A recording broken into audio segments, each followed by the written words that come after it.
کله چې هم ستاسو د مخې څوک په انګلیش کې خبرې وکړي، کله چې هم ستاسو د مخې څوک د چا سره انګلیش وایي to get to the place I am today, and God has blessed me with way too much for me to complain about anything. So نو په دغه وخت کې تاسو ډیر زیات خفه شئ، تاسو د ځان سره یو افسوس وکئ، تاسو وایئ یاره کاش چې ما هم داسې انګلیش ویلی شوی نو څومره به ښه وه، خو د بدقسمتۍ نه تاسو انګلیش نشئ ویلی. Have you ever asked yourself what you are going to do when you grow up? او د هغې وجه صرف او صرف دا ده چې په تاسو کې یو دوه غلطیانې دي، تاسو ټو مسټیکس کوئ او هم د هغه غلطیانو د وجې تاسو انګلیش کله هم نشئ ویلی. خو دا یو خبره مې په یاد واورئ، که چېرته تاسو دغه مسټیکس دغه غلطیانې د ځان نه وینیستې نو تر مرګه پورې به انګلیش ونه وایئ. کلونه به تیر شي، مودې به تیرې شي، خو ستاسو د انګلیش ویلو وخت به رانشي، ستاسو د انګلیش ویلو دغه ارمان به پوره نشي. نو بس ګرانو کتونکو، په اول نمبر تاسو دا مسټیک کوئ چې تاسو دا سوچ کوئ چې بس زه به په یو انګلیش انسټیټیوټ کې انګلیش اکیډمي کې اډمیشن اخلم او بیا به هغې له ځمه او راځم فیسونه به ورکوم، تر 6-8 میاشتو پورې به زه دغه پراسس کوم، نو د دغې نه پس به بیا زه انګلیش ویم. د ټولو نه غلط سوچ او غلطه طریقه دا ده. په دنیا کې تقریبا په لکونو خلکو د سوشل میډیا د یوټیوب نه انګلیش زده کړی دی، نو که چېرته هغې یې زده کولی شي نو ولې تاسو یې نشئ زده کولی؟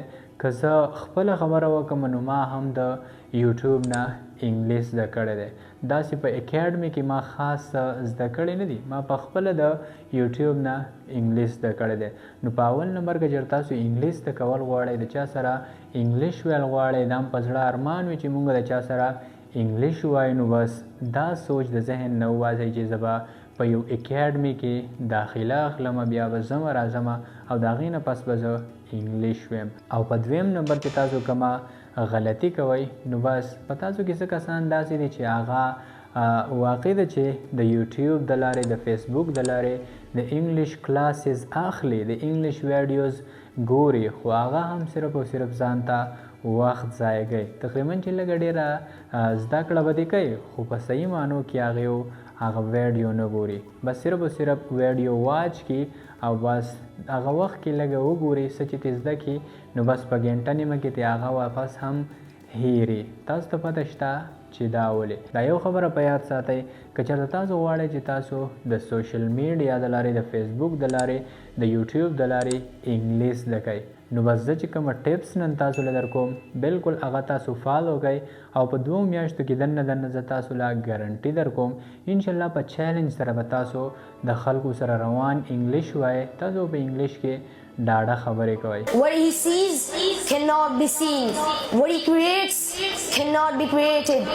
د ټول ناول خو دغه سوچ د ذهن نه وباسئ چې د یو اکیډمي جاین کولو نه بغیر انګلیش نه زده کیږي. دا بالکل بکواس خبره ده، دا بالکل فضول خبره ده، بالکل د دې نه علاوه هم زده کیږي د یوټیوب نه، د فیسبوک نه، د ټیک ټاک نه وغیره وغیره. په دویم نمبر کله چې تاسو د یوټیوب د لارې، د فیسبوک د لارې یو ویډیو ګورئ د انګلیش سره ریلیټډ، نو تاسو صرف دومره مه کوئ چې هغه ویډیو واچ کړئ، تاسو د ځان سره په دغه ټایم کې یو کاپي راخلئ، یو پین راخلئ او څه چې هم تاسو په دې ویډیو کې ګورئ نو بس هغه د ځان سره په هغه کاپي کې نوٹ کوئ. نو بس تاسو چې کومه زده کړه کوئ نو بالکل دا د یو انګلیش انسټیټیوټ نه، انګلیش اکیډمي نه کمه نه ده. دغسې زده کړه څوک په انګلیش اکیډمي کې هم نه کوي. ګرانو کتونکو، کله چې تاسو دغه رولز تر 2 میاشتو پورې فالو کړه نو بس بیا به تاسو روان انګلیش ووایئ. to get to the place I am today, and God has blessed me with way too much.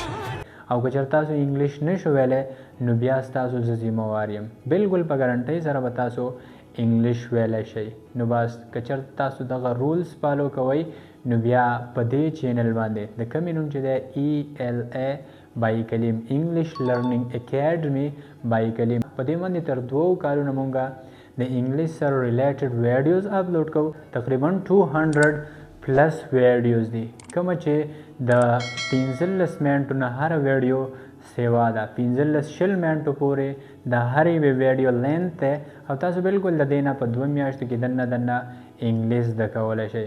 نو بس ګرانو کتونکو اوس راځئ په دې ویډیو کې هم څه داسې اسینشل څه داسې کروشل سینټنسز زده کړو کومه چې زموږ په روزمره زندګۍ کې په کنورسیشن کې ډېر زیات استعمالیږي. So dear guys, I don't want to waste your time more. Just here we go. So dear viewers, اکثر لمونږ په پښتو کې سینټنسز استعمالو، اکثر لمونږ په پښتو کې جملې استعمالو. فار ایگزامپل مونږه د یو سیس په اړه خبره کوو، لا مونږه د یو ځای په اړه خبره کوو، دغسې لا مونږه د یو چا په اړه خبره کوو او مونږ وایو فار ایگزامپل زه اوس د یو کس په باره کې خبره وکم او مونږ وایو چې هغه دومره نالایقه دی چې امتحان نشي پاس کولی، یا زه ویم چې هغه دومره مصروف دي چې چکر له نشي تللی. یعنې زه د یو بل چا په اړه خبره وکم، زه ویم چې هغوی دومره مصروف دي چې په چکر نشي تللی. دغسې زه ویم چې هغه دومره کمزوری دی چې ګرځېدی نشي. زه دومره غریب یم چې چارجر نشم اخیستی. دا یو اگزامپل دی. نو چې کله مونږ داسې قسم لا سینټنسز استعمالو، داسې قسم لا جملې استعمالو، لکه دا څنګه چې مونږه اگزامپلز ورکړه، لکه مونږه چې ویل هغه دومره کمزوری دی چې ګرځېدی نشي، زه دومره غریب یم چې چارجر نشم اخیستی، هغه دومره ناراسته دی چې پاسېدی نشي وغیره وغیره، هغه دومره نالایقه دی چې امتحان نشي پاس کولی. نو کله چې مونږ داسې قسم لا سینټنسز استعمالو نو دې دپاره صرف یو سټرکچر دی، یو فارموله دی چې د هغې په مدد سره داسې قسم لا سینټنسز، یعنې که هغه هر قسم له سینټنس وي خو چې په داسې قسم لا سټرکچر کې وي نو بیا هغه مونږ ښه په آرام سره په دې فارموله باندې انګلیش ته ټرانسلیټ کولی شو. فار ایگزامپل زما سره د پښتو یو سینټنس دی او هغه زه انګلیش ته ټرانسلیټ کوم. سینټنس داسې دی که زه د یو چا په باره کې ویم چې د یو هلک په باره کې ویم چې هغه دومره ناراسته دی چې پاسېدی نشي. نو ګرانو کتونکو کله چې دا سینټنس زه انګلیش ته ټرانسلیټ کوم نو د ټول ناول به مونږه سبجیکټ ولګو، یعنې څوک چې په جمله کې کار کوي د چا په باره کې چې مونږ خبره کوو چې هغه دومره ناراسته دی چې پاسېدی نشي نو د ټول ناول به کارکوونکی ولګو او په دویم نمبر به ایز ایم آر ولګو، یعنې ټول ناول سبجیکټ او بیا ایز ایم آر. ایز ایم آر به مونږه د سبجیکټ مطابق لګو، لکه څنګه چې مونږ په پریزنټ کنټینیوس ټینس کې د ایز ایم آر استعمال زده کړی و نو هماغسې په هغه ترتیب سره به مونږ دلته د سبجیکټ مطابق ایز ایم آر لګو. که سبجیکټ آی و نو د هغې نه پس به مونږه ایم لګو. که سبجیکټ هی شي ایټ یا یو سینګولر ناون و نو د هغې نه پس به بیا مونږه ایز لګو. او که سبجیکټ یو و وی و دی و لا پلورل ناونز و نو د دغې نه پس به بیا مونږه آر لګو. په دریم نمبر به مونږه ټو لګو، ټي ډبل او ټو. او په څلورم نمبر به مونږه ایډجیکټیف لګو، یعنې کومه چې صفت وي که هغه ښه وي او که بد وي خو مونږ به ایډجیکټیف لګو. په پنځم نمبر به بیا مونږه ټو لګو خو دلته به ټي او ټو لګو. او په اخره کې به مونږه د ورب فرست فارم لګو، که ابجیکټ ورسره و نو په اخره کې به بیا ابجیکټ هم لګو او فول سټاپ. دا سنټنس چې زه انګلیش ته ټرانسلیټ کوم هغه دومره ناراسته دی چې پاسېدی نشي. نو ټول ناول څوک هغه د هغه دپاره استعمالیږي هی. په دویم نمبر ایز، هی ایز او بیا ټو لیزی، هی ایز ټو لیزی او په اخره کې ټو ګیټ اپ. پوره سنټنس دا شو هی ایز ټو لیزی ټو ګیټ اپ او مطلب یې دا دی چې هغه دومره ناراسته دی چې پاسېدی نشي. یو بل اگزامپل به داسې وي، یو بل سنټنس به داسې فار ایگزامپل که تاسو خپل ملګري ته وایئ یا زه تاسو ته ویم، زه ویم چې ته دومره نالایق یې چې امتحان نشي پاس کولی. نو د دې لپاره په انګلیش کې استعمالیږي د ټول ناول څوک ته، دا ستا دپاره په انګلیش کې استعمالیږي یو او په دویم نمبر باندې آر به ولګو لکه څنګه چې مونږه مخکې زده کړه یو آر. او په دریم نمبر باندې ټو، یو آر ټو او بیا ډول، یو آر ټو ډول او بیا ټو پاس د ایگزام. پوره سنټنس دا شو یو آر ټو ډول ټو پاس د ایگزام او مطلب یې دا دی چې ته دومره نالایق یې چې امتحان نشي پاس کولی. DULL ډول دا ویل کېږي نالایق ته کوم کس چې ناقابله یې نالایقه یې نو دغه کس ته ویل کېږي ډول. ګرانو کتونکو زه امید لرم چې تاسو به پوه شوي یئ. خو اوس راځئ چې څه نور اګزامپلز هم زده کړو چې ستاسو دا سټرکچر دا فارمولا په ذهن کې بالکل پرېوځي. یو بل اګزامپل به داسې وي فار ایگزامپل که زه ویم چې زه دومره غریب یم چې چارجر نشم اخیستی، یعنې د چارجر وس مې هم نه کېږي، زه دومره غریب یم. دلته به کې تاسو د چارجر په ځای باندې هر څیز ویلی شئ، د کومه څیز چې ستاسو وس نه کېږي. که هغه هر څه وي، موبایل وي، بیټري وي، ګړۍ وي، دغسې موټرسایکل وي، ګاډی وي، اوړه وي، یا هر څه څیز وي چې ستاسو وس نه کېږي نو هغه به کې تاسو بالکل د چارجر په ځای ویلی شئ.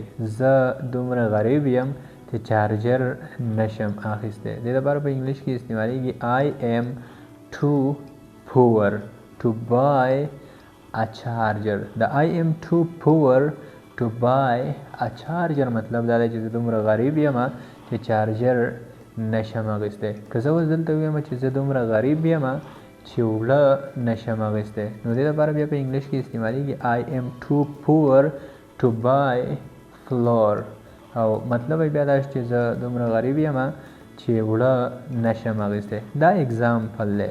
اخري اګزامپل به داسې وي فار ایگزامپل که زه د خپل فرینډ په اړه زه د خپل دوست په اړه خبره وکړم او زه ویم چې زما ملګری دومره ناراسته دی چې مونځ نشي کولی. دا یو اګزامپل دی، یعنی زما ملګری دومره ناراسته دی چې مونځ نشي کولی.